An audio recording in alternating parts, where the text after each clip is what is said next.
મુખ્યમંત્રી કૌશલ યોજના અંતર્ગત પોરબંદર શહેરમાં ચાલતા ક્લાસીસમાં કૌભાંડ હોવાને કારણે આક્ષેપો સાથે જિલ્લા એનએસયુઆઈ દ્વારા રજૂઆત કરવામાં આવી હતી। ત્યારે આજે આ ક્લાસીસમાં અચાનક રજા જાહેર કરી દેતા ઓરિજિનલ ડોક્યુમેન્ટ લેવા આવેલ વાલીઓ પણ મુશ્કેલીમાં મુકાયા હતા। પોરબંદરમાં જૂની કોર્ટ પાછળ રામબા સ્કૂલમાં મુખ્યમંત્રી ભવિષ્યલક્ષી કૌશલ વિકાસ યોજના અંતર્ગત ટીબીએલ એજ્યુકેશન પ્રાઇવેટ લિમિટેડ દ્વારા ક્લાસીસ ચાલે છે। મોટી જાહેરાતો આપી વિદ્યાર્થીઓને આકર્ષાય છે।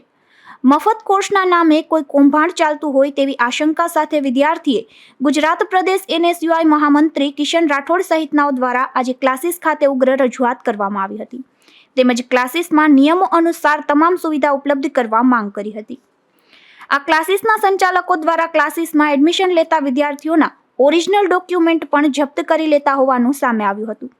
આજે અમુક વિદ્યાર્થીઓના વાલીઓ ઓરિજિનલ ડોક્યુમેન્ટ લેવા ક્લાસીસે પહોંચ્યા તો સંચાલકો દ્વારા રજા જાહેર કરી દેવામાં આવી હતી, જેથી ફરી જિલ્લા એનએસયુઆઈ દ્વારા ક્લાસીસ ખાતે પહોંચી સંચાલકોનો સંપર્ક કરવાનો પ્રયાસ કરાયો હતો।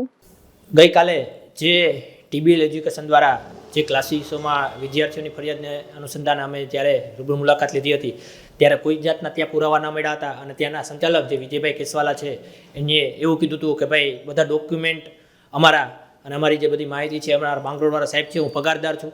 આજે અમે કાલે પણ એમને કીધેલું હતું કે આપ આપના સાહેબને બોલાવો। સાહેબ સાથે પણ વાત કરીને એવું કીધું હતું કે આપ કાલ સુધીમાં હાજર થતો, નકર તો અમારે ના છૂટકે આંદોલન કરવાની ફરજ પડશે। આજે અમે જ્યારે ગયા તો ત્યાં તાળા મારેલા છે। ઘણા બધા વિદ્યાર્થીઓ પણ ત્યાં આવ્યા અને વિદ્યાર્થીઓને જ્યારે પૂછવામાં આવ્યું ત્યારે એને કીધું કે એક મહિના પહેલાં અમારા ડોક્યુમેન્ટ લઈ લીધા છે, અમારી પાસેથી ઓટીપી લીધા છે। ત્યારે આ 1 મહિના પહેલાંથી ડોક્યુમેન્ટ લીધાના ક્લાસો હમણાં 2 દિવસ થયા છે ચાલુ થયા, તો આ અચાનક રજા રાખવાનું કારણ શું? કોઈ હોળી કે દિવાળી તો છે નહીં કે અચાનક રજા રાખવાનું સાહેબને મનમાં આવ્યું।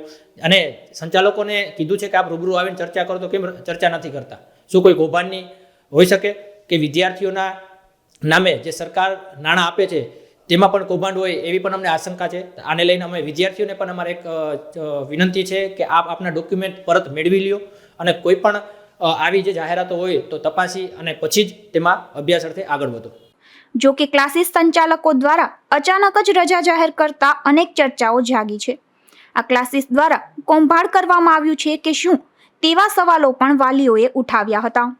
અશોક થાનકી, ગુજરાત ન્યૂઝ, પોરબંદર।